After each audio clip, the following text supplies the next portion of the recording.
Brought to you by the EveryDollar app. Start budgeting for free today. I am drowning. Paycheck to paycheck is a nice way of putting it. I own a home.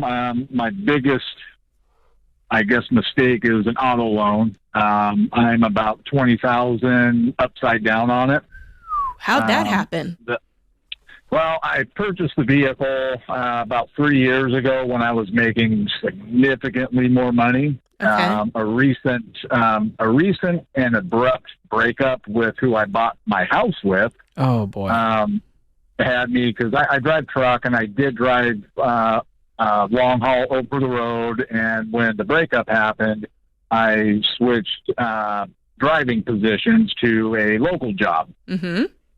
And so I'm making roughly, I'd say conservatively, about $4,500 a month. $4,500 a month. Okay. That's your take-home pay? That's take home after taxes. Yes. Okay. What other debt do you have? So you've got this car you're have $20,000 upside down on, and what do you owe on it, by the way? $52,000. Yikes. And yeah. And you're saying And it's worth 32. Yeah, roughly. And so I've tried to sell it for about a month and a half, close to 2 months maybe. And there's just, I mean, I can't blame anybody, but there's, it's not going anywhere. At what price point? What were you selling it for? Well, at first I put it up, basically kind of like a takeover payments. This is what's owed. And then I put a couple grand aside in hopes that I could maybe like pay the difference, and that didn't go anywhere. Mm-hmm. And so like, I don't know if I should just do like a voluntary repo on the thing. No. No. We'll walk you through some options. Let's get through the rest of your debt. What else do you have? Okay. Well, I got $230 left on my house, $53 on the truck, one $12,000 credit card, a $3,000 credit card, and I got my lowest one trying to do the snowball. I got my lowest one down to about $600 now. Okay, good. And that's all the debt. All right. So if we knock out the credit cards, all that's left is fixing this car problem. Now we just have our mortgage to deal with. Correct. All right. And so with the truck payment, my mortgage is just under $2,000. It's $1,828, and the truck payment is $979. And so that mortgage is eating your lunch a little bit right now when it comes to your take-home pay, don't you think? It is. And so and where I live, I looked around. Luckily, me and the ex are on good terms as far as the house goes. She moved out. There was no, I don't know really how to put it. Her name wasn't on the deed or the mortgage? She didn't have any equity in this thing? She does.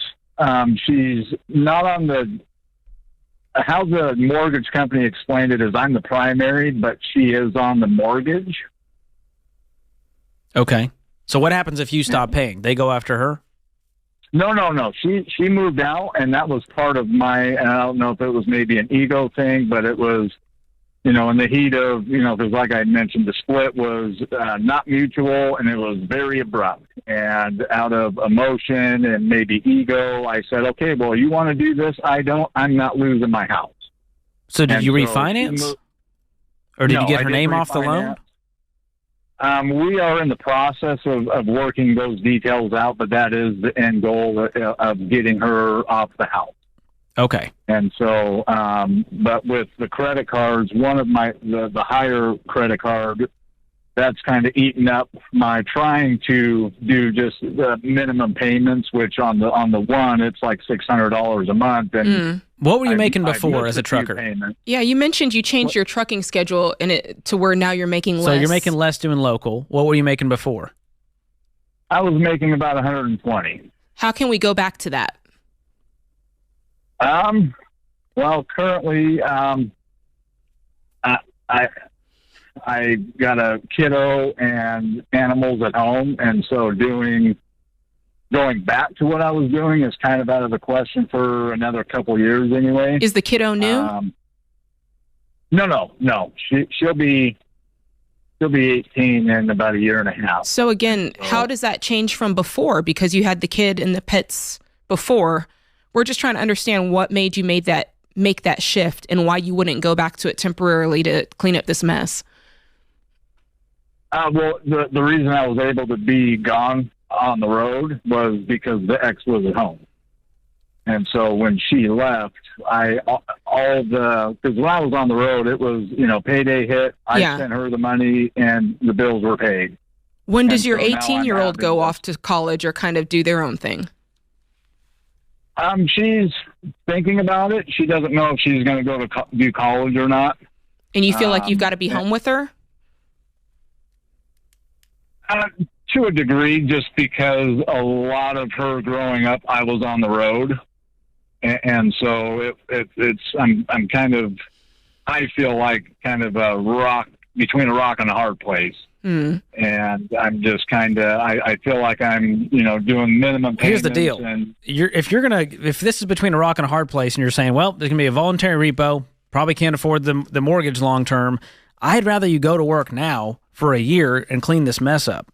Because here's the deal. You get out of this credit card debt and we get out the underwater piece on the car. Now we can breathe again. Mm-hmm. But you need to be making $8,000 a month instead of $4,000 a month in order to make this work. Okay. Because to your point, even cleaning up these credit cards is going to free up $600 a month. I mean, that's going to change the equation big time with your numbers. To have an extra $600 a month to put towards this upside down car payment. So if I'm you, I understand what you're saying. Kids, obligations with pets, I could care less about in this situation. But with your daughter, maybe it's you having a sit down conversation with her and saying, listen, I know I haven't been there. I have made a mess of things and I'm getting about the business of cleaning that up. And part of that is me cleaning up my financial life so I can be there for you. That's a different kind of sacrifice, but it's the one that'll stick with her, seeing her dad get out of a mess and just own up to the mistakes and go, right. I want to have a different legacy for your future. Maybe you help her cash flow college, but you got to have money to do that. Create your free EveryDollar budget today, the simplest way to budget for your life.